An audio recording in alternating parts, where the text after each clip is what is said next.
Përshëndetje të nderuar zonja dhe zotrim, përshëndetje të dashur miq, ja ku po ritakohemi sërish me mua Tirona Lilin këtu në kanalin Monitor TV.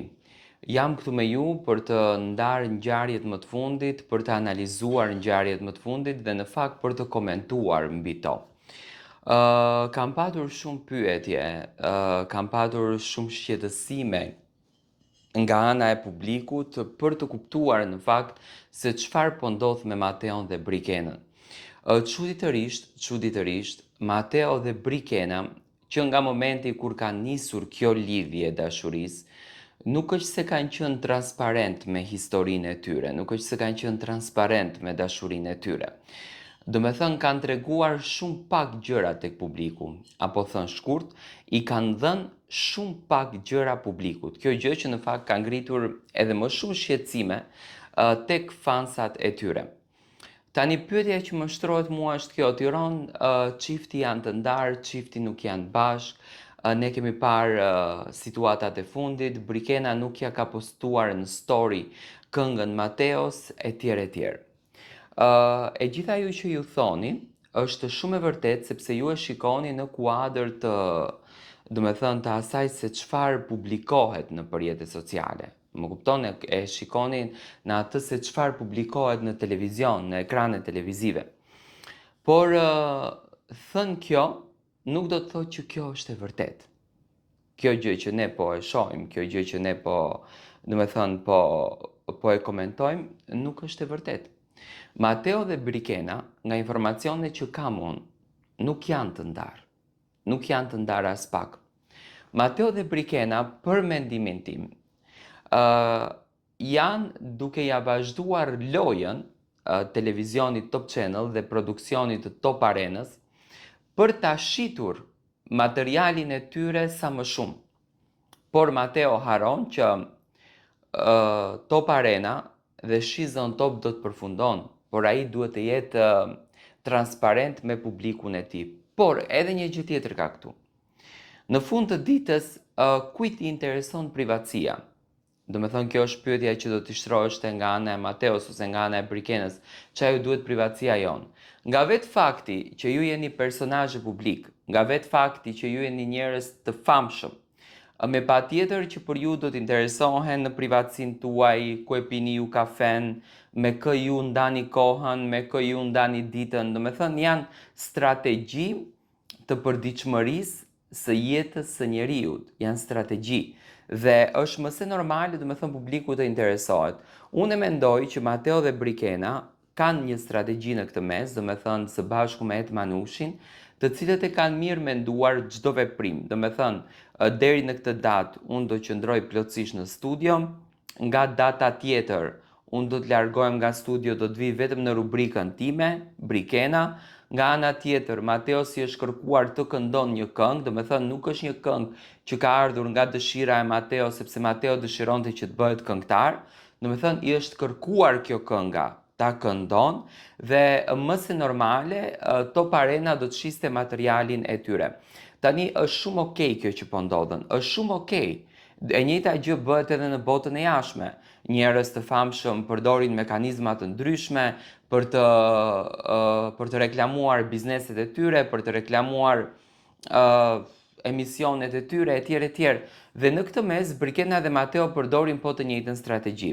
Unë nuk e besoj që ka një hidhërim mes Brikenës dhe Mateos, unë nuk e besoj që ka një ndarje mes Brikenës dhe Mateos, por ka një strategji marketingu që janë duke e përdorur të dy, që në fund të ditës është në favor të dyve.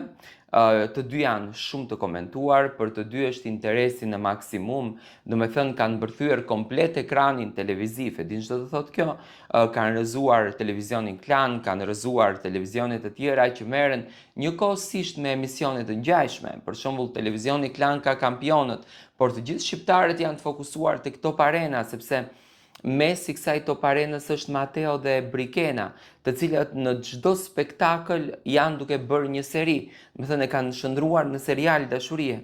Dhe në fund të ditës është shumë e bukur, mua më pëlqen kjo që po ndodh, realisht më pëlqen. Por në brendësi, unë nuk besoj në asnjë mënyrë që Mateo dhe Brikena të jenë të ndarë. Unë kam parë shumë gjëra tek Brikena që është shumë e dashuruar tek Mateo dhe respekton jashtëzakonisht shumë marrëdhënien e saj. Dhe njëkohësisht kam parë shumë gjëra tek Mateo që është i dashuruar me Brikenën dhe fytyra i qesh kur përmendet emri Brikena. Vetëm këto mimika janë vula më e bukur që dashuria është e lumtur, dashuria është pozitive dhe çdo gjë shkon shumë mirë. Unë në fakt i besoj pafund historisë së dashurisë së Mateos dhe Brikenës, i besoj pafund kësaj ngjarje që këto të dy janë duke dhënë, janë duke bërë dhe ne jemi duke shijuar dhe shpresoj që në fakt kjo storje të vazhdon edhe më tej, sepse është një dashuri e cila ne po na shijon, është një dashuri e cila ne po na jep vërtet atë që ne duam të marrim në këtë mes. Unë realisht besoj në historinë e tyre të dashurisë. Do të thënë besoj në atë gjë që ato e ndërtuan brenda në shtëpinë e Big Brotherit. Nuk e shkëpusin historinë e tyre, më besoni, aq thjesht, nuk e shkëpusin historinë e tyre për asgjë. Dashuria e tyre vazhdon e gjitha kjo është forma që ato përdorin për t'i ndihmuar në këtë rast Top Arenës, që të jetë një spektakël i shikuar, sepse emisionet sportive jo të gjithë i shikojnë, jo të gjithë mbërthehen për ekrani për ta ndjekur emisionin sportiv. Do të thënë është strategji e mirëmenduar që nga producentët deri tek Edi dhe tek Brikena dhe Mateo. Producentët kapën momentin e Brikenës dhe Mateos dhe jo më kot janë të dy pjesë e këtij spektakli. Do të thënë që të dy kishin shumë klikime, që të dy kishin shumë shikueshmëri, që të dy kishin shumë komente, do të thënë që të dy ishin në qendër të vëmendjes dhe duke qenë që të dy në qendër të vëmendjes, është më se normale që të kishte gjithë këtë entuziazëm të madh për t'i ndjekur, për t'i duar trokitur dhe për t'ju dhënë atë dashurinë e madhe që në fakt Brikena dhe Mateo meritojnë që ta marrin. Nuk besoj në ndarje, mos besoni edhe ju, nuk ekziston një ndarje, ekziston një dashuri e vërtet, ekziston një ndjenjë vërtet që e ka Brikena dhe Mateo dhe e jetojnë ndjenjën e tyre të vërtet, më thënë e jetojnë dashurinë e tyre të vërtet. Kjo është gjëja më e bukur që në fakt unë kam parë te ky çift dhe e jetojnë këtë gjë. Dhe pikërisht, unë mendoj që Brikena dhe Mateo do të vazhdojnë të jenë akoma kështu, sepse ka edhe shumë epizode dhe tani jam duke menduar se çfarë skenari të radhës do të bëj Edi dhe produksioni, që Brikena dhe Mateo do të jenë aktorët kryesor për ta luajtur këtë film të bukur. Unë të paktën kështu e shoh dhe kështu e ndjej që kjo gjë po veprohet. Dua të marr edhe mendimin tuaj në këtë story. Përshëndetje të dashur ndjekës, përshëndetje të dashur miq, ja ku po ritakohemi sërish së bashku me mua Tirona Lilin, pikërisht këtu në kanalin ton Monitor TV, për të ndarë në fakt lajmet edhe ngjarjet më të fundit. Jam këtu me ju për të komentuar rreth ngjarjeve dhe historisë dashurisë së Selinës dhe Gimbos.